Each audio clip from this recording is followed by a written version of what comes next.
ditangkap tanya Pak Kiai. Iya. Sekarang ini kan fenomenanya lagi ramai nih tentang Habib yang ada di Indonesia. Nah, ada Bumi Habib itu kan sekarang lagi ramai nih tentang Habib itu berupa nasab, apa sanatnya gitu kan lagi ramai nih. Seolah Habib itu jadi hanya oknum Habib yang ramahnya membuat gaduh itu kan membawa Habib yang lain itu jadi terbawa jeleknya. Itu gimana itu Pak masalahnya? Kalau itu kan hanya sebutan ya, sebutan dulu kan pada itu ini lah. Kalau itu rame masalah Habib itu bahasa Arab, Habib itu kekasih itu. Habib itu cinta. Ya. Habib itu bisa juga orang yang cinta dan dicintai kan bisa juga begitu ya. Habibun itu kan orang yang cinta, orang yang dicintai kan ya. Yang namanya Habib itu ya orang yang cinta terhadap umat, cinta terhadap bangsa dan negara dan dicintai oleh umat kan gitu. Habibullah itu dicintai oleh Allah, kekasih Allah ya. Itu begitu awalnya. Kemudian dijadikan Habib.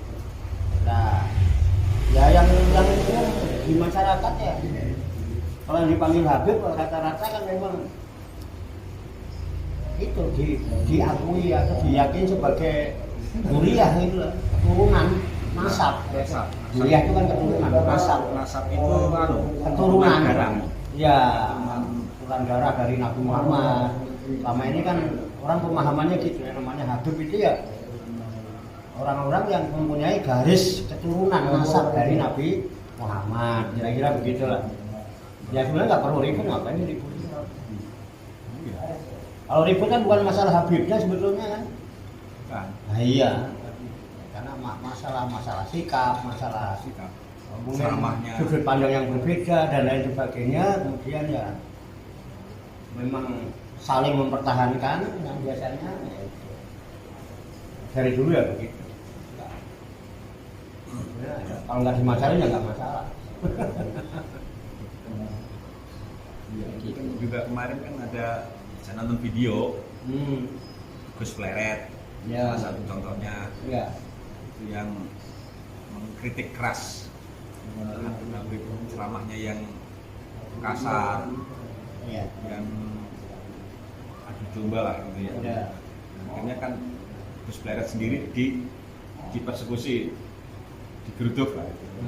Sama apa itu Mas apalah gitu, ya nggak sejalan lah gitu.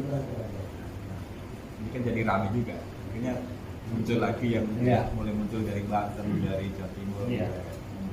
Saya sendiri secara pribadi kan ya jarang ngikutin medsos itu, karena ya itu kalau saya seorang awam ya, orang awam ngikutin medsos itu malah pusing.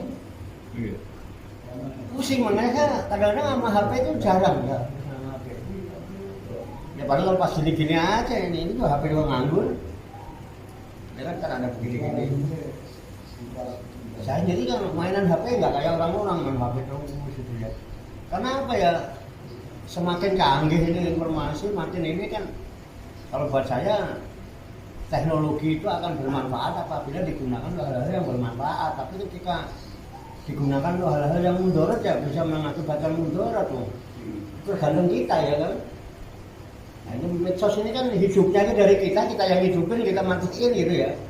Sebenarnya ya ada nilai negatif, ada nilai positif.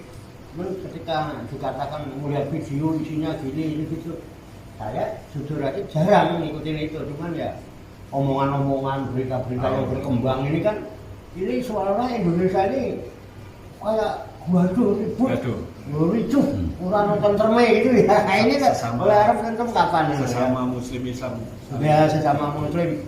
Nah ini kan ya kita sebagai masyarakat yang awam kan bingung kalau di atas itu pada ribut gitu. Nah, ya kan terus kita menuntut siapa gitu. Sementara di bawah sendiri anak-anak kita juga udah ngatasinya susah. Orang mandul gini masih tawuran terus. Kemarin ditangkap polisi gara-gara tawuran anak-anak kita. Gitu. Sementara di atas sendiri ya yang kita jadikan teladan ya ada istilah digeruduk, ada istilah gitu ya. Ah ini sebetulnya ya kita lebih waspada, lebih banyak inilah menjaga lingkungan dan lain sebagainya ini lebih penting. Apalagi puasa ini kita lebih jaga diri kita lah, lebih fokus pada membuka hati kita supaya hati ini dikaruniai Allah bisa memahami kebenaran, kemudian mata hati kita juga bisa memandang kebenaran, kemudian pendengaran hati kita juga bisa mendengarkan kebenaran, kan begitu. Kita paling begitu sekarang. Kalau mungkin itu kan sudah itu lagi. Nah, kita sendiri nggak tahu yang sebenarnya itu ada apa, kita pernah tahu dari ini beritanya gini berita, tapi kebenarannya sendiri kita enggak. Menurut saya itu melihat itu lebih baik daripada mendengar. Saya mendengar dari Pak Kapolres, mendengar dari Mbak, tapi kan saya tidak menyaksikan sendiri gitu. Kalau saya tiba-tiba terus iya nek enggak, itu loh yang menimbulkan ini komen ini timbul masalah baru akhirnya berantai, dan kita kan nggak mengharapkan ya negara ini hancur, nggak ada orang yang kepingin bangsanya rusak, negaranya hancur, negaranya dijajah, itu nggak ada yang kepingin. Orang Kudus sekalipun itu nggak pengen dijajah, nggak pengen bangsanya hancur, negaranya juga nggak kepingin. Jadi kira-kira begitu. Jadi kita harus lebih waspada, lebih banyak berpikir apa dan sebagainya. Itu kalau nggak ada bukti ya itu banyak dokumen yang nggak ada manfaat. Nanti berlantai ribut lagi bukan apa-apa. Saya kan kadang-kadang kalau melihat prihatin kalau di atasan kita, walaupun udah lama jadi nggak terlalu lama. Ya Habib itu ya, itu ribut di atas. Itu yang di bawah rusak. Coba bayangkan ketika ada kerbau berantem, ya, di sawah misalnya, di pulau berantem, buka. Itu yang rusak itu rumput. Rumputnya berantakan karena apa? Yang di atas. Nah kira-kira gitu. Kita berharap ya jangan sampai lah. Ya saya untuk maju-maju nanti ya saya alhamdulillah nggak pernah melihat yang gitu-gitu, jadi ya kan bilang terprovokasi juga tidak. Ya. Izin Pak Yai. Iya. Oh siap. Ntar orang pada ngumpul. Iya monggo. Jadi ya. Iya Pak. Kira-kira gitu Pak. Kira-kira gitulah kalau masalah tadi. Mungkin ada ya Pak, dibawa ke politik mungkin. Jadi sensi. Ya agama dibawa ke politik apa gimana? Agama Bawa ke politik. Enak apa? Politik. Kalau lagi enak kok. Boleh kaitin. Pak gitu. Ya orang beragama kan bukan berarti tidak berpolitik. Politik beragama boleh. Agama jadi alat politik. Agama juga ngajar politik. Terus kalau ini Pak Jai tentang itu tadi kan nasab sama sanad. Bedanya di mana? Kalau nasab itu berdasarkan keturunan. Kayak kita punya mbah kita punya anak dari bapak kita. Ya bapak kita punya anak kita punya anak anak kita punya anak. Itu kan itu nasab namanya. Nasab. Keturunan, jalur keturunan. Kalau sanad itu sambungan, jalur sambungan. Mengarah ke ilmu ya. Ya kayak begini misalnya saya dikasih tahu Pak Prapto. Pak Prapto tahu dari mana? Dari Mbak Min tahu dari mana? Nah itu kan sanad nyambung sampai ke pusat sanad.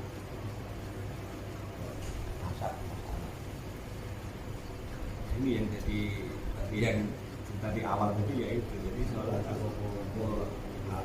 Habib itu keturunan dari Rasulullah kan gitu. Terus membanggakan karena keturunan Rasulullah kan kalau itu harus menghormati, maka harus menghormati sama kan harus menghormati. Iya. Sekarang menjadi masalah keturunan Rasulullah, artinya Al-Zaid ya kan. Tapi ceramah-ceramahnya itu kan provokatif, yang tadi jadi pertanyaan. Itu kan dari dulu, bukan masalah baru, dari dulu lah. Ya metode penyampaian. Kan sahabat Nabi juga yang keras ada, yang lembut ada, yang santun ada. Itu hanya cara ya. Saya sendiri juga nggak bisa suruh bicara lemah lembut, kan saya juga nggak bisa. Itu hanya metode. Menurut saya nggak begitu masalah. Kecuali kalau drama aku malah ngajak berantem, ngajak merusak, ngajak apa ya. Kan orang namanya menyampaikan ajaran Tuhan, ajaran Rasul, kan mesti ngajak pada kebaikan. Nahi mungkar juga dengan cara yang baik. Hanya metodenya yang berbeda. Ada lewat jalur. Soalnya kalau kita lewat jalan ini, ada jalan ini. Ada yang menempuh jalan sufi, kadang-kadang dia mengasingkan diri, kan ada juga. Itu jalan-jalan menuju Allah. Itu dari dulu sudah biasa. Hanya kalau masalah keturunan kan kita tidak pernah meneliti sendiri. Katanya ya itu kan copy paste. Kita meneliti sendiri kan tidak pernah. Terus katanya pokoknya gitu. Katanya yang menelitinya gimana sampai sekarang juga siapa yang meneliti? Enggak ada. Pokoknya kalau dia bilang Pak Prabowo ini Habib ya, iya aja kan gitu. Saya juga nggak mungkin meneliti Habib dari mana, enggak lah. Saya juga turunan Nabi. Iya. Ya. Kalau itu malah nggak perlu orang meneliti. Itu nggak usah ribut. Dan sama kalau saya juga misalnya saya bilang saya ini keturunannya Wali Songo misalnya, karena dirinya pakai wisata rohani Wali Songo ya. Siapa yang meneliti juga? Ayun. Iya. Ya terserah lah. Yang penting kita hidup saling hormat. Kita dengan sesama kita saling rukuk, kan kita diajarkan di dalam sholat itu bersama. Ayo barakauma rafin, ayo rukuk, kita sama-sama rukuk. Saya rukuk pada Pak Prabowo, Pak Prabowo rukuk sama saya. Nah, kita saling menghormati. Dalam menyelesaikan segala urusan itu kita sujud, serahkan semua urusan kepada Allah. Wa'alamu itu jauh umur kan gitu. Ya, kita begitulah. Ya kepada siapapun menyakiti orang nggak boleh. Ya kan? Sampai misalnya nggak boleh menyakiti saya. Kalau menyakiti saya sama aja menyakiti bapak saya. Nah saya kalau menyakiti sampean juga nggak boleh. Sama, nggak boleh menyakiti orang. Bukan untuk itu kan kita hidup itu aja bukan untuk menyakiti orang. Bukan saling mencaci maki. Yang kita hidup ini dasarnya kan cinta dan kasih sayang. Dan kita jadi kepanjangannya Allah itu untuk menebarkan cinta dan kasih sayang yang disebut rahmatan lil alamin. Apapun bentuknya yang namanya perpecahan, kerusakan itu tidak akan dikehendaki oleh siapapun. Tidak dikehendaki. Kira-kira gitu. Saya ya menyikapi dari sisi positif. Kopi Mbak. Itu disambil Pak. Gede ini apa namanya? Hah? Ini enjoy, ini Nogosasro.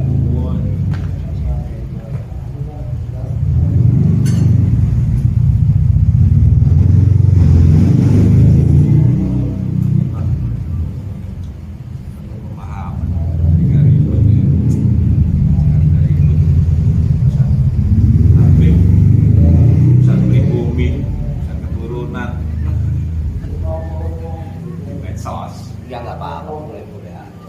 Tergantung kita. Masalah bener enggaknya, kita nggak neliti ya kan. Masalah keturunan.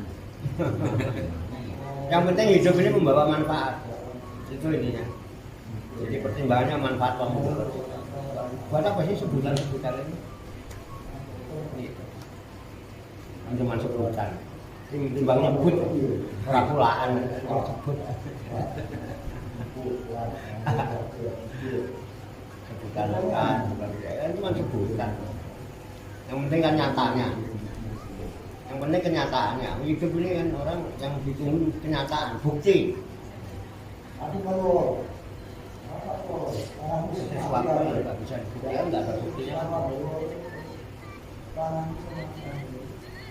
Saya begitu aja Pak, gampang. Makanya saya nggak pernah cari manfaat. Ambil sisi positifnya.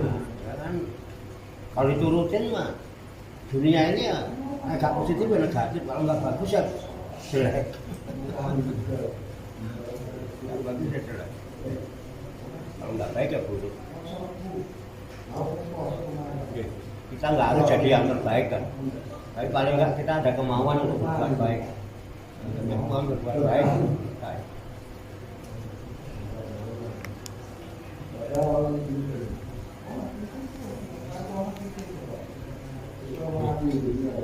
Mendusun, Ya, siap. pemahaman, Pemahaman yang ngobrol lah. jadi paham.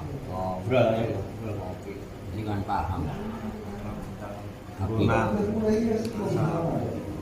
Nasab ya, nasab nasab keturunan, kalau sanad sambungan, sanad itu ya kayak kayak Pak Yai ini sanad gitu.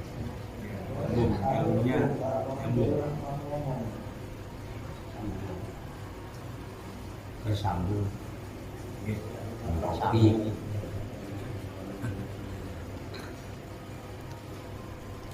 Jadi nggak usah ikut-ikut ribut lah. Wah, mbak upahnya apa? Ayo komen-komen. Kalau saya, kalau memang nggak ada, ya aja. Kalau ada yang nanya, kan kita punya nyanyi. Kalau saya kalau saya suruh nerangin kan nggak bisa, ya kan. Udah, kita itu punya nyanyi, roki, udah aja. Kita di sini mah adem-adem aja. Ngaji, untuk bersikap. Ini kan untuk negara ini, ulama sama ulama di atas sana. Ribut. Nah, kalau saya itu nyetel TV itu, nyetel TV loh, itu malah puyeng sendiri. Kamu enggak? Ya, jering dong.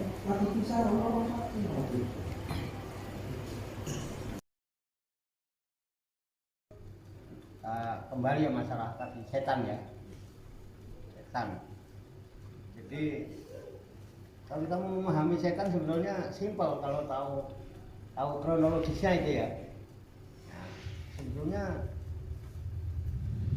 yang kita tahu kan setan itu di samping makhluk gaib kan diidentikan dengan manusia kan, yang minal jinnati wan nas itu. Setan itu dari bangsa jin dan manusia. Nah, itu nanti begini sebetulnya antara setan dan manusia itu. Ya benar setan manusia kan itu. Karena manusia juga setan juga kan gitu. Jin juga setan juga gitu. Jadi asal usulnya gini. Dulu itu sebelum ada manusia kan malaikat sudah ada. Malaikat sudah ada ya. Nah, ketika Allah itu mulai ingin menciptakan manusia, pertama yang diciptakan itu Nabi Adam. Nah, begitu Adam sudah diciptakan oleh Allah, Allah perintahkan kepada para malaikat supaya sujud. Nah, semua malaikat itu sujud, kecuali ada satu malaikat yang nggak mau sujud. Itu ada malaikat itu. ada, jadi apa? Wakul nas juduli Adam, wa kuna lil malaikatis juduli Adam fasajadu ila iblis kan gitu. Nah, Allah katakan sujudlah kamu malaikat, sujudlah kamu kepada Nabi Adam. Fasajadu, semua malaikat sujud, hanya satu yang nggak mau, yaitu siapa? Itu yang kemudian namanya iblis. Jadi iblis itu juga dulu bangsa malaikat. Oh gitu. Bahkan Sayyidul Malaikah malah pernah jadi pemimpin penghulunya para malaikat. Siap. Iya. Nah, menjadi iblis. Nah, di Quran ada Pak itu. Surat Al-Baqarah ada, surat Al-A'raf ada. Nah, kenapa iblis itu nggak mau sujud hormat gitu? Iblis punya alasan kuat.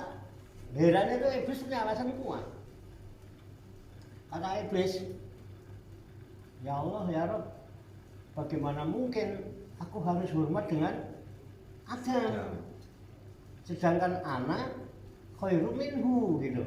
Aku lebih baik kok dari dia. Kholaqtani min narin wa kholaqtahu min tin. Aku kok ciptakan dari api, sedangkan Adam kok ciptakan dari tanah. Aku lebih baik dari tanah, api lebih baik daripada tanah. Ditambah lagi memang sebelum ada Adam kan sudah ada dia duluan. Kenapa kita menghormat dia yang baru? Dan itu saya lebih baik. Alasan iblis benar itu. Argumentasi iblis itu benar gitu. Nah disinilah akhirnya sifat-sifat iblis itu ya kok jadinya setan itu ditempelkan ke manusia gitu. Ya di situ manusia itu yang kita pertanyakan, kenapa iblis nggak mau hormat? Karena dia dengan alasan dia merasa lebih baik daripada Adam. Terus kenapa malaikat malah nggak berpikir panjang, pokoknya diperintah Allah suruh itu jadi dia sujud. Jadi gini, iblis alasannya benar karena iblis hanya memandang Adam dari sisi Adamnya, dari sisi fisik jasadnya, dari tanah, nggak pernah memandang sisi hakikatnya Adam itu siapa kan itu. Sementara malaikat si pandangan dia mampu memandang, bukan melihat lahirnya Adam, tapi dia melihat hakikatnya Adam. Hakikatnya Adam itu. Ya, ayo Bahri ya. Ini lagi ngobrol-ngobrol ngopi. Kalau mau gabung ayo. Sini. Ini pisang nih, pisang. Ada pisang. Jadi kalau kita mau membedakan mana iblis ya, mana setan, mana malaikat. Ayo sini nih. Sini. Jadi gitu kalau pengen tahu setan. Jadi setan itu hanya memandang dari sisi kulit luar. Dia nggak mau, kenapa? Dia melihat Adam dari sisi kulit, bukan hakikat Adam. Tapi kalau malaikat dia melihat hakikat Adam. Jadi kalau masih seneng kulit-kulit ya setan ya. Baca Quran dengan kulit-kulitnya doang. Setan juga. Hah? Setan juga. Ya, alhamdulillah gitu ya kan. Jadi ada setan di depan saya dong. Nah kan jadi kan enak. Ini kita ngobrol jelas Pak. Kalau saya ngomongin setan di depan setan kan nggak gibah. Hah? Iya kan ini artinya kebenaran gitu loh. Kebetulan gitu loh. Ini setan juga ya. Merasa setan kan berarti saya bicara di depan setan. Jadi alhamdulillah saya jawabnya. Alhamdulillahnya apa? Berarti saya ini bicara ngomongin setan di depan setan, karena dia nggak gibah. Kalau ngomong di belakang gibah ya. Kalau ngopi lagi ngopi aja, ngobrol-ngobrol dulu nih, ngobrol-ngandur. Ya paham ya? Kan jadi nggak dosa saya. Kenapa? Saya ngomong di depan setan. Loh, kalau di belakang setan gibah. Nah, jadi gitu. Jadi tandanya itu setan dulu melihat Adam dari sisi kulit-kulitnya aja, gitu, lahirnya aja. Sedangkan Allah itu ad-dhahir wal batin, dan Allah menciptakan manusia ada dhahirnya ada batinnya gitu loh. Sementara malaikat yang sujud dia bukan melihat kulit tapi hakikat Adam. Nah kira-kira gitu Pak. Ngomong hakikat keren nih. Oh, nah ini yang jadi masalah ini, kalau ini keceplosan betul ya. Nanti kalau saya bermasalah hakikat ini jadi nanti ngobrolnya rada dalam. Kira-kira itu aja. Jadi kalau setan melihat kulit-kulitnya aja, makanya kebanyakan tertipu. Iya. Ya kan? Tertipu, terus nyesel kan? Sudah tertipu. Nah itu indonesia berarti ada. Kalau kita senang kulit-kulitnya aja, terkecoh dengan kulitnya kan kita akhirnya kita nggak tahu yang sebenarnya, melok komen, akhirnya berantem ribut itu kan, karena nggak tahu yang sebenarnya, hanya melihat kulit-kulitnya, nggak pernah menyaksikan sendiri. Padahal sebetulnya melihat itu lebih baik daripada mendengar. Kalau melihat kan nyata, kalau mendengar kan cuma katanya, tapi sudah mulai semua udah ngamuk-ngamuk, ya ketipu tuh orang, karena memandang dari sisi kulit, kesetanan orang dianggap. Orang anggap namanya kesetanan. kesetanan, nah itu. Kita juga sering kesetanan. Kesetanan itu. Jadi masalah itu. Jadi poso ora kuat bareng itu kan ke kesetanan. Kenapa dari sisi gara-gara sisi lahiriah. Di sisi kulit. Nah itu kalau ingin dikatakan ini setan, malaikat. Tapi sebetulnya kalau kita mau berpikir positif tentang manusia ya, manusia itu al-insan. Itu kan unsur-unsur kerasulan. Itu juga melekat, dititipkan sama kita, bukan hanya untuk kalau dulu kita ngaji kan gitu Pak. Suruh ngapalin sifat wajib bagi rasul, gitu ya. Satu sidik, amanah, tabligh, fatonah 4. Ini kan bukan cuma agama Rasul ternyata. Di diri kita ini ada Pak, dititipkan ke kita. Sidik itu jujur. Coba, sadar apa enggak? Kita itu pilih jujur, apa pilih dibohongi? Iya jujur. Jujur kan? Itu sidik. Ada. Dan ketika kita tidak jujur, itu kita tersiksa Pak, galau Pak. Iya. Iya kan? Ketika kita berbuat yang tidak benar gitu. Kan berarti ada sifat rasul yang melekat gitu ya. Walaupun ini bukan rasul, artinya sifat itu melekat dititipkan kita. Tapi sidik ya, amanah. Coba deh, salah bukti kita punya amanah. Misalnya Pak Prapto menitipkan uang. Ini kan Pak. Ini kita, wah, jaga benar-benar Pak. Gitu loh. Nggak berani kita ini itu nggak berani, jangan ini kamu dima anak jangan. Berarti ada amanah di diri kita itu. Ketika nggak amanah, kita tersiksa Pak. Iya. Berarti kan ada dalam diri kita amanah itu. Nah kemudian tabligh, ya kan? Kayak Pak Dedi tadi, ya kan? Dia dititipi Pak Prabowo karena dia punya amanah, ya kan? Dia sidik. Terus dia juga tabligh, dia sampaikan. Tabligh itu menyampaikan. Ya kan? Ada titipan menyampaikan, salam menyampaikan, itu kan berarti ada sifat tabligh. Terus yang keempat apa itu? Patonah itu cerdas. Coba lah jenengan kalau melakukan sebuah kesalahan karena ketidaktahuan, karena kebodohan, aduh kenapa salahku, goblok banget, gitu, suka gitu nggak? Iya. Nah iya berarti kan goblok banget ketika dulu kan, iya kan? Berarti punya sifat patona itu, tahu bisa goblok-goblok nawai dewe gitu. Nah itu bedanya. Jadi ada di diri kita Pak, kalau kita hakikat ngerempet sedikit lah ke dalam dikit. Ini pun malam ya waktunya dalam-dalam. Iya. Ya itu maka salahnya. Jadi kalau ini ada kajian khusus Pak, ada kajian khusus dan itu kan bukan yang sembarangan Pak. Itu kalau kuliah nggak tahu, ya bayarnya mahal. Iya kan? Iya. Bayarnya mahal. Sampai saking mahalnya jadi udah nggak perlu bayar lah. Saking mahalnya ya kan? Jadi nggak perlu bayar. Kan enak Pak. Oh hakikat. Nah, nanti kecuali bayar. Kira-kira gitu ini ya. Ya, 2 menit.